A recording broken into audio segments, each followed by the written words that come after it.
As a company, we're always looking for the solutions. What are these mental models? What are these structures that are simple enough, but they speak to the important aspects of health so we can use them? We can use them in programming. We can use them in teaching. We can use them in technology, like developing, algorithms and so forth. And these become the underpinnings of a frame of reference or a logic for people to say, oh, okay, I know how to approach general aspects of health as well as performance. So start us off. Who are you? What do you do? And where do you do it? So, Michol Dalcourt, I'm Canadian, living in America. And yeah, I own two companies, the ViPR Pro, which is, as you know, a functional fitness piece of equipment or functional training piece of equipment. We can talk about that. And I also own IOM, Institute of Motion. We're an applied health and human performance company. So we look at solutions in health and performance, not just for fitness, not just for performance, but across large populations as well. And where do I do it? Well, we're global right now, so our team is deployed everywhere. Yeah. So we're pretty fortunate that way. We've done a lot of work in Singapore, a lot of work in Asia, a lot of work in Australia and Europe. So So do people like Institute of motion, Motion? So IMH Institute yeah, of Motion. that's not right. IOM, IOM Institute of Motion. are you contracted by like Singapore reaches out to you, or is it just businesses in Singapore? So okay, both. So in Singapore, long story short, we co-founded Active Health with the country of Singapore. So Singaporean government. And that was through the Sports Singapore Statutory Board, Okay. which is under the Ministry of Community Service, Youth, Culture, and Community. And that project was a way to bring public health, non-clinical public health, to every Singaporean. So we rolled that out with the Singaporean government as a way to manage health, right? Health that person can own, right? Ownership of their health and habits that they can form across the population non-clinically. So that was as an adjunct to the, kind of the medical infrastructure. It's what can people do to better their lives. That's really interesting. Do you think has that taken off in the United States? Well, it's interesting that Singapore is large enough to be significant, Yeah. but small enough to be nimble, Yep. right? Yep.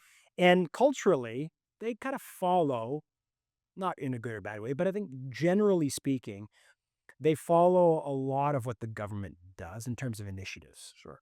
I'm going to say it's driven largely through the government. Huh. Whereas the states, I think, is a little different. There's a different sensibility, right? The don't tread on me sensibility of the U.S. I'll do it myself, right? Don't watch over my shoulder. And that's certainly spawned innovation. I mean, there's a reason why the U.S. is still, I think, head and shoulders above other nations for just people developing new things, because there is a sensibility of just being an individual within the collective.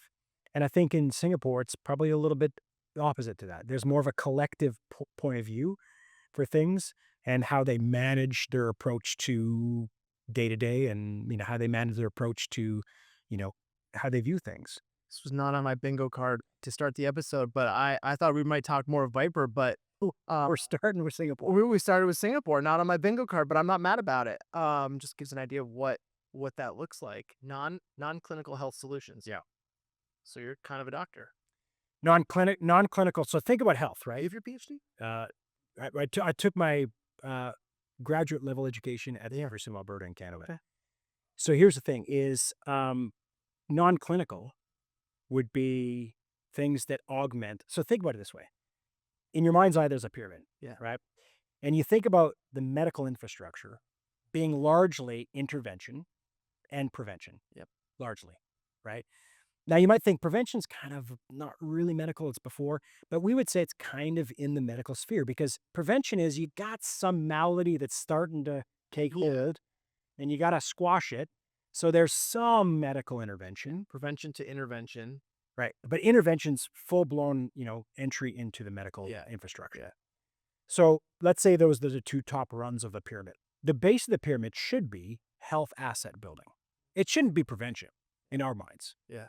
Right? It's like, hey, prevent osteoporosis. You're osteopenic, you got the precursors of it, that's still kind of the medical leaning. Yeah. Health asset building to us is building health assets.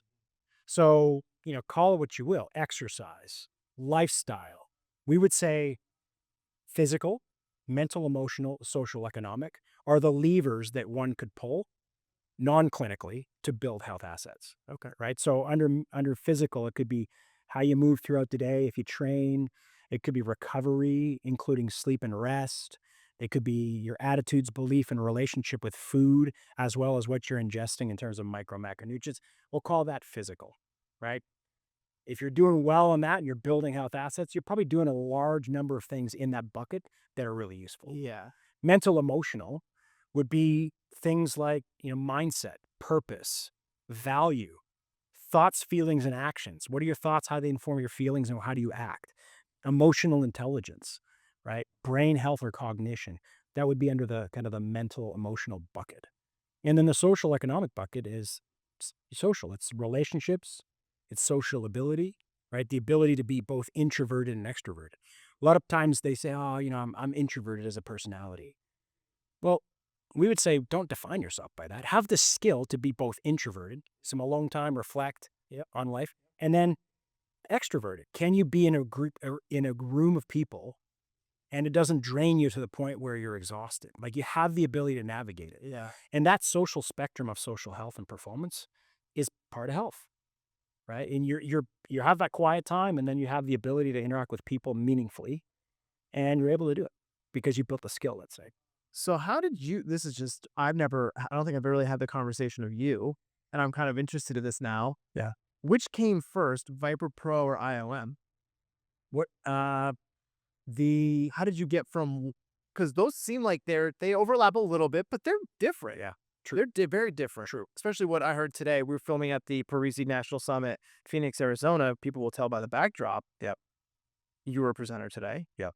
I was podcasting with another human being during your You presentation. heard some of it though. I've heard some of it. Big words. Not that smart. Not going to repeat them. But how did you get from these two, Right. some overlap, but still very different tangible product to what sounds like navigating services with larger entities? But Yeah. like the Viper education and the product that you took a idea and made a tangible product, Right. tangible good. Yeah. Should be a whole episode itself. So you're right. I mean, they're not even parallel tracks. They're in the same sphere. They're in some sense. Yeah, near. But, one's a product and, there's science and strategy and program around the product. And then the IOM is more health and human performance. Now, my education at university was in exercise science, right? So you take a look at the inputs, you take a look at the drivers of performance, you take a look at the physiological process. Cool. So that's going to inform certainly the ViPR Pro, right? It's like there's a tool. Yep.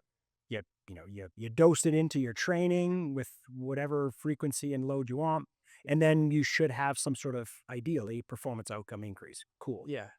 IOM is it's more broad and it's almost a little bit more, kind of it's less focused on one element. It's how does one increase or navigate or look at applied health and human performance?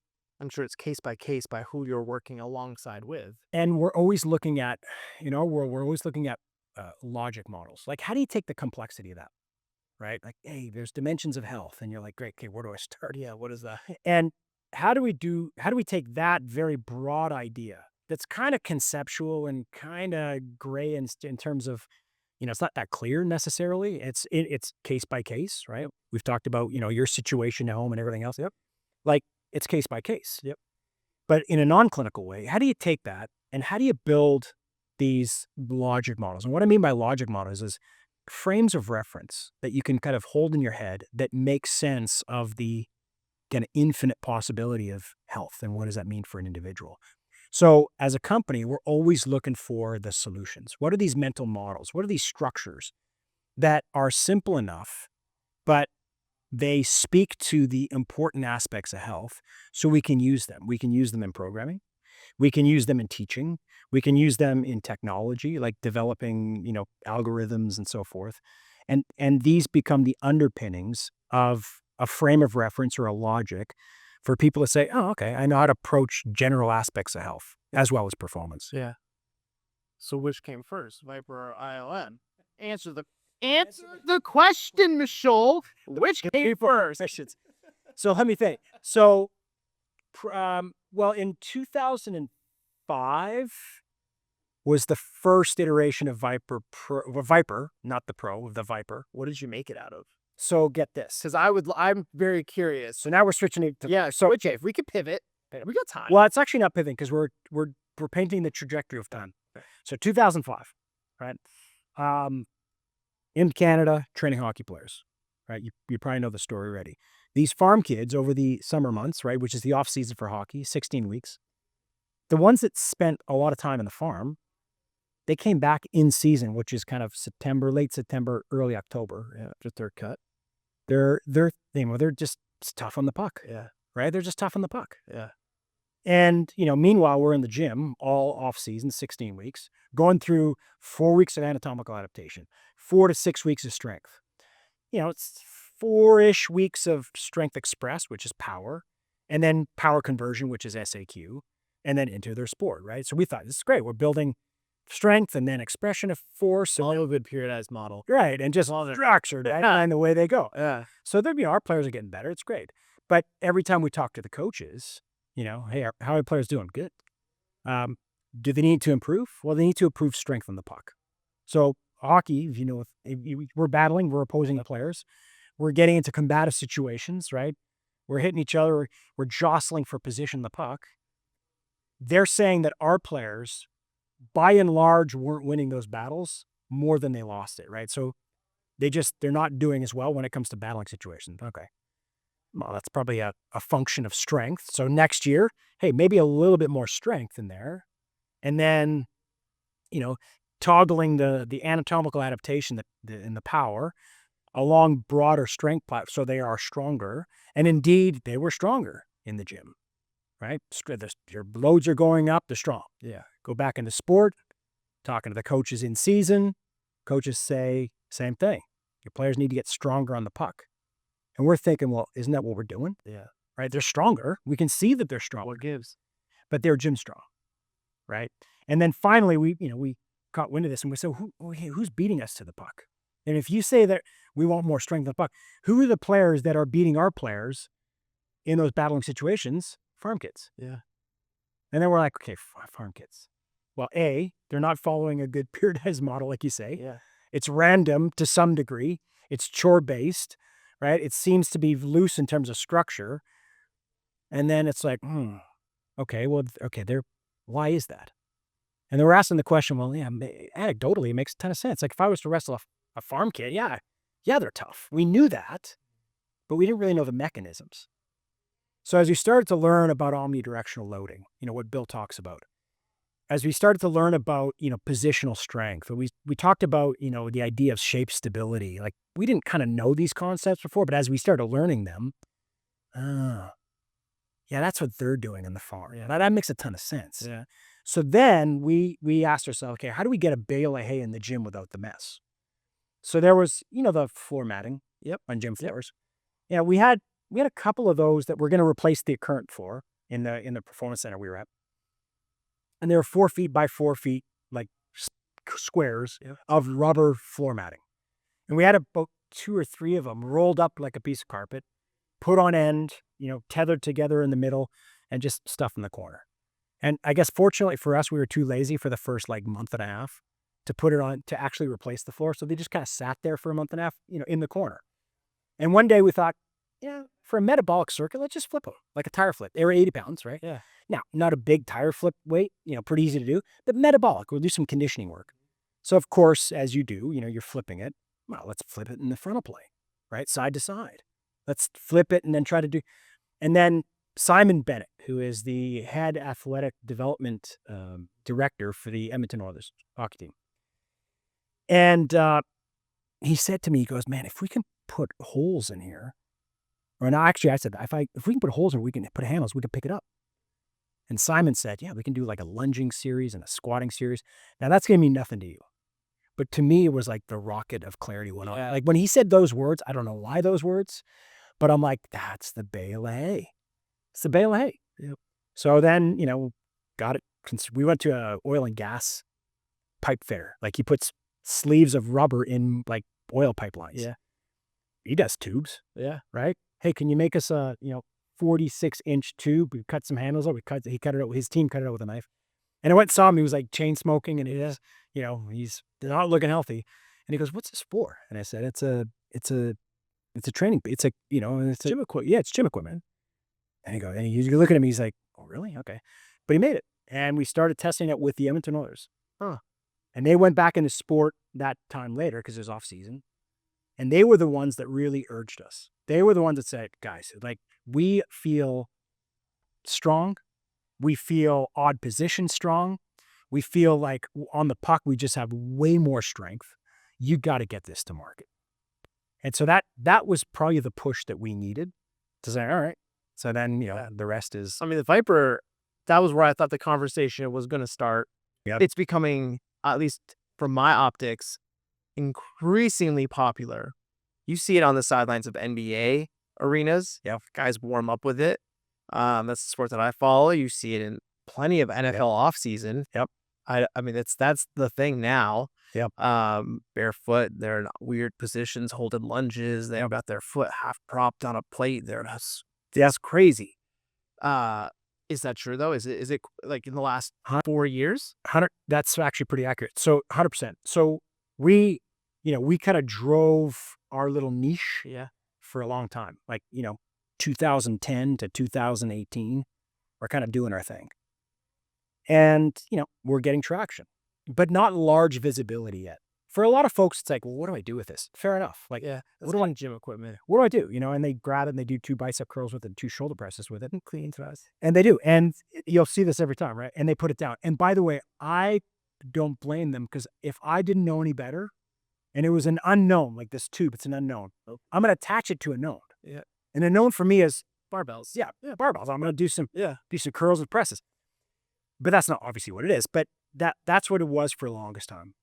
And as the sensibility of training for transfer into sport now, athletic elements of outcome, what are the principles that underscore athleticism? It's not muscle alone. Yeah. It was for a while. It's the belief. It was for a while. May not be a question that I have here later on talking about that, but it's cool. I didn't see it. I didn't see it. Don't look at it. But if you think about it, nerve and muscle, muscle. Great. And so the principles that underscore that is get bigger muscle. Cross-sectional area of muscle is correlated to force potentiation, right? The ability to produce force. Cool. Right? So that was the conversation. But now it's spread up to, rate of relaxation, high velocity and nerve conduction, three-dimensionality or omnidimensionality of things, self-organized tasks of task-based load, responsive remodeling. Like, these concepts are now becoming more pervasive in view of S&C coaches, and not just in D1 and pro level or D2, D3, but at the high school level, even military, first responders, we're doing a ton of that. So now fast forward to, like you said, the last number of years, you know how it goes. I think there's a tipping point of, we get this. So now we're going in, and the D1 model is you go into a strength room and there's 40 squat racks in a row. Yep. Well, guess what? Bumpers and barbells everywhere. Guess what's on up too? ViPR Pros. Bumpers. Yep. Right. So we're going into programs and they're saying, we'll take 50 because they've got, 20 odd or 30 odd squat racks. They need to do the linear stuff in the rack, and right in front of the rack on those, and in the spaces between, they're doing their multi-directional load stuff and they're getting it. Yeah. So that's kind of the tipping point for us, and it's happening. And once it goes, it just goes, right? I guess I was like the Sixers. Yeah. Use that. Like, it was like just the NBA was just like casually showing, Joel Embiid last year when he was healthy, like doing it. It's like, holy smokes. Like, you see an odd shaped human moving in an odd shaped pattern with a very odd shaped looking implement. And it just all makes sense to the eye. You're like, oh yeah, that looks like basketball. That looks like a basketball player move. Yeah. And you see a basketball player doing it, and it checks all the boxes. So I was, when you see things, I'm like, wow, I really hope that's got to be carried over, because to get to that level, it's hard. And hard in S&C, it's hard. It is. And the movement doesn't have to necessarily look the same. right? It can. But what we're looking for is, can we actually start to remodel tissue in ways that are multidimensional so that it transfers into a multidimensional environment of sport, which is largely chaos. And if we can expose the tissues with the speed, dimensionality, and load that is commensurate with transferability, some of that's going to be linear in the squat cage. Awesome. And some of that has to be, frontal plane, transverse plane, different angles of stress to the body, because that is the signal for the body to remodel along those lines of stress. So I change those lines of stress. I'm going to knit myself essentially a weightlifting suit called the body that is accommodating and proficient in multiple dimensions. Yeah. And that's going to be sport. Yeah. Here's a question this is a question I always get from our All Access members, our mentorship members on any device, because we are so trained, barbells, dumbbells, trap bars, traditional strength training, blah. Where does it fit?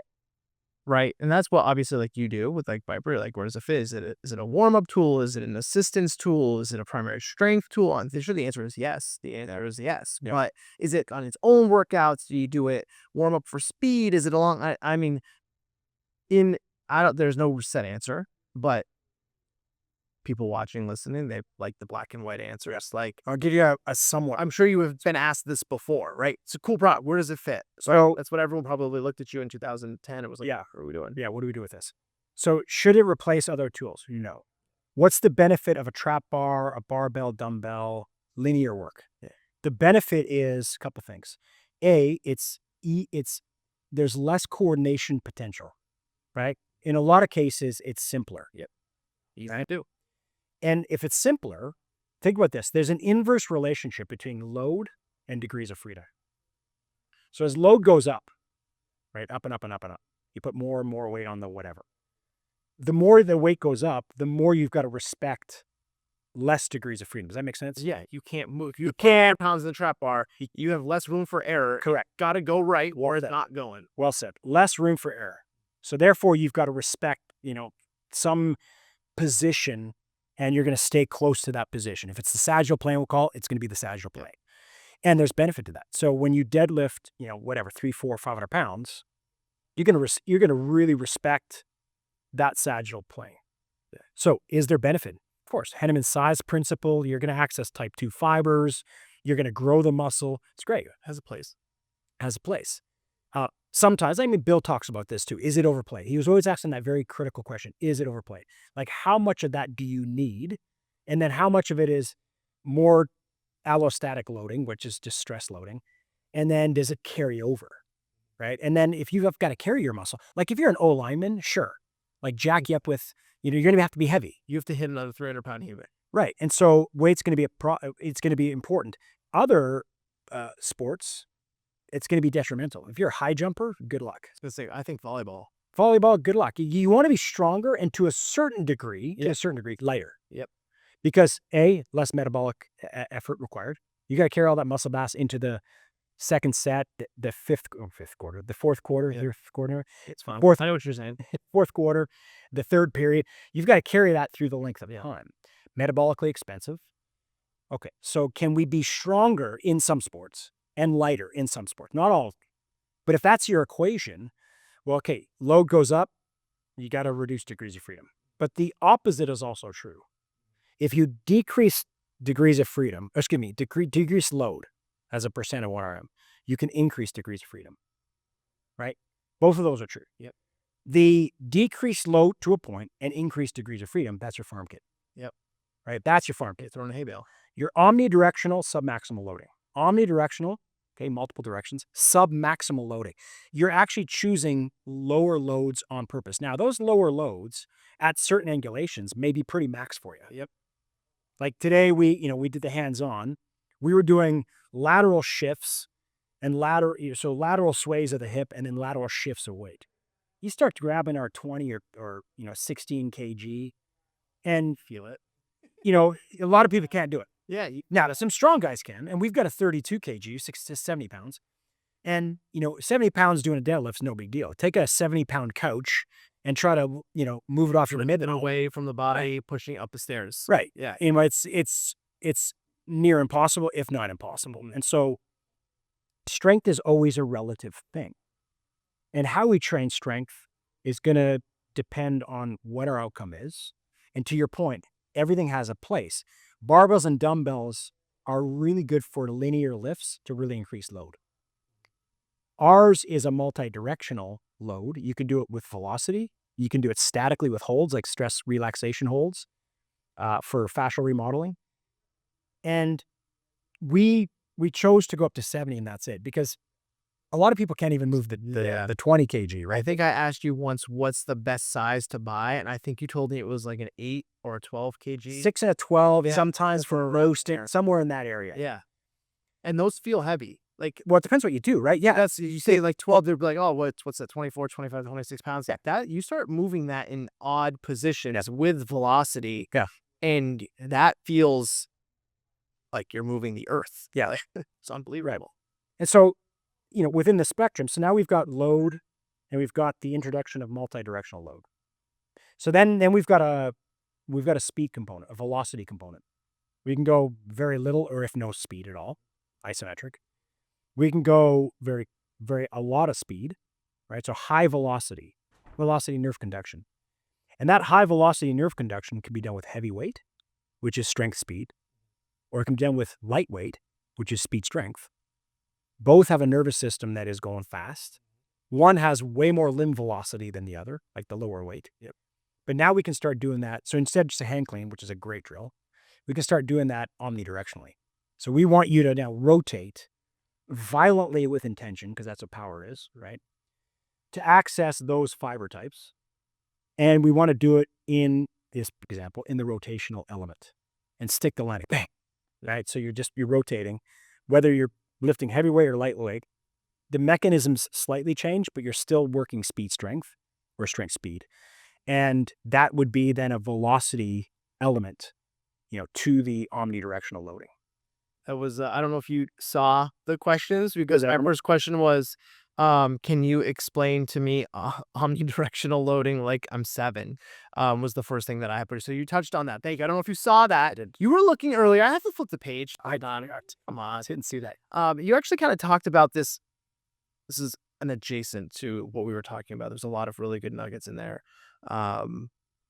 Just on your opinion, your thought process, where do you think complexity, we talked a little bit about like complexity and load volume and degrees of freedom, but where do you think complexity and simplicity interact, right? Like in terms of athletics, in terms of a performance coach, like, right, you take people through a hands-on. Some things are simple movements that are, you do, everyone sees activities of daily living. Yeah. Some are way more complex. Yeah. Significantly more complex. But we have a tendency, we as an industry, have a tendency to love the sexy things. Yep. I would say the ViPR Pro fits the sex appeal of good. Yeah. Because it looks like, ooh, and but it checks a lot of the boxes as far as looking the part, acting the part, or it has its distinct role.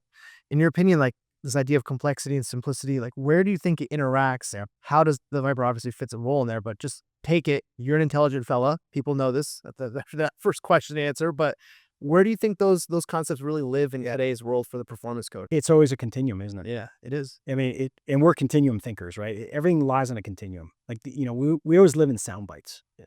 Fitness, especially in fitness, to some degree in performance and strength conditioning, but there's always sound bites. Don't do cardio because it kills your gains. Love it. Inflammation's bad. Like, these are.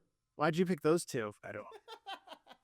But they're the ones that we mentioned actually the most. But they are sound bites. Yeah. There's no basis behind these sound bites. I mean, they might be easy to say and they're catchy to say, but as you know, human physiology is infinitely complex. It's unknown. And it's infinitely complex. It's ridiculous. And everything's bidirectional, right? So bidirectional meaning, this affects that and that affects this, right? It's bidirectional. So it's like, how do you make sense of something so infinitely complex and infinitely interactive with each other? One thing that can affect another, which affects another. And so within that complexity, okay, what's the simple side of that, right? So there's this continuum. Some people would say this. They would say, well, let's say this, you call, the exercise for ViPR Pro sexy. Let me qualify it with a little bit more of a, a anonymous, an anonymous, an, a tone that is more negative, let's say, right? And let's say they said it wasn't sexy. It was, kind of more like it's clown-like, right? It's circusy. Well, you're doing something just because it's a circus act. Well, maybe, maybe not. There is benefit to going simple for good heavy and learning, for good motor pattern development, etc.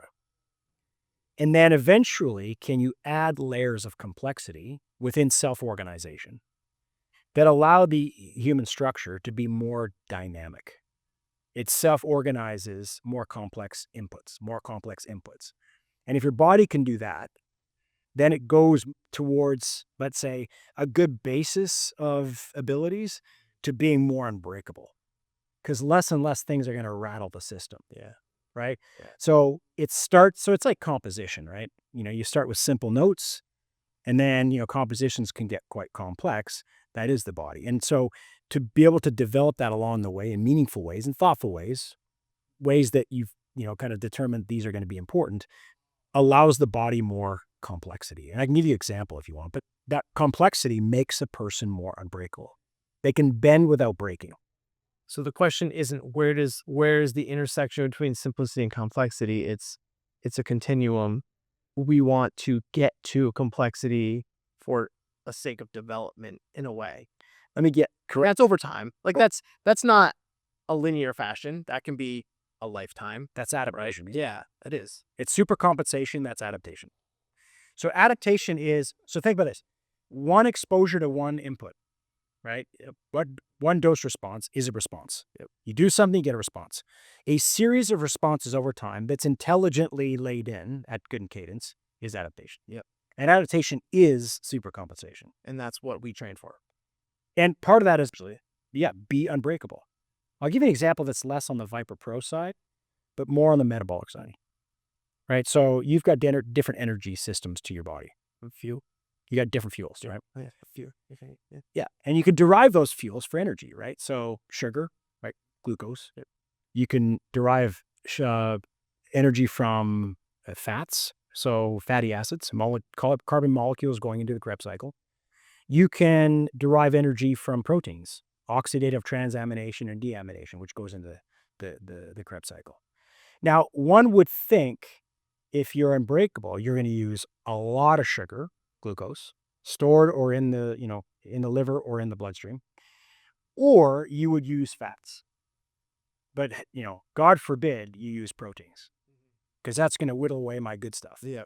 We might argue the opposite. We might say for the very little protein that you're going to lose by deriving energy from proteins, what you're going to gain is a very flexible system, an energy system, a substrate utilization system that can convert from sugars to fats to proteins quick, because it's got abilities, it's got skills that it can do that, right? Let's say adaptations. It's able to do it because it's been exposed to it. That is a highly flexible system. That is a highly ready system, and you're more unbreakable if you can do that. And that's what we want. Yeah, ultimately we want. And that's what you... So the risk of, don't burn my muscle, it's like you're not going to lose that much, if any. Like any negligible, like you're not going to... The trade-off is going to be more great in the end. You're going to be unbreakable. Like your system can just bend without breaking, because it's like all these inputs are not rattling the system. Yeah, I can switch it. I can do this. I can do this. All that interference is like no big deal for your body to tolerate. That's the value of complexity. Like we don't want to stay in simple. We certainly want to start there. Yeah. But if a person can, they want to continue to overreach, because that overreaching is a more complex input that the body can deal with. That's longevity, right? Everybody wants longevity. That's longevity. That's optimization. That's performance. That's being unbreakable. Yeah. Yeah. I swear you looked, I just think you looked at all this. I have one last question. We've covered this, which makes me think you saw this and you read upside down. Promise I did. Video guy Nate is going to look at the footage. He's going to. I promise I did. Because you obviously have a lot of conversations. You're on the Perform Better circuit. You talk to probably strength conditioning coaches Yep. at all levels, right? From us at the Parisi and Parisi land, we work with kids to professional. Yep. We touched about this a little bit as far as like just like where the ViPR fits and how it fits, but in this I'll say it's not really new anymore, but as we start to unravel more about fascia training and sports performance and the application, I'll say the application of what it looks like in a training session for fascia. Where do you think this is going? Like, put your Nostradamus hat on, and is it like is it niche? Is it like niche? Is it like its own thing? Like where you've seen it grow, where do you see it going in the future? Yeah. Good question. So here's what I would say to that. In my estimation, my belief, I see everything. This is human nature generally. Let's say, we take a look at your car, right? And, you've got a new Ferrari and you're driving it around. And we thought, let's figure out how this thing goes. What human beings will generally do is reduce things to their constituent parts to understand them. So it's a reductionist view. Let's take a look at your car. Let's say we knew about car engines and we were very curious. And let's say we wanted to take your Ferrari engine, which makes no sense. Cool. We wanted to take it apart, which would make little sense. But if we did, to understand it, we would take it apart. So we'd lay down, all the pieces of the car engine in pieces on the ground to try to understand what they do. Oh, the engine block does this. Oh, the distributor cap does this. Oh, the drive shaft. We look at them in isolation Right. away from everything else. Right.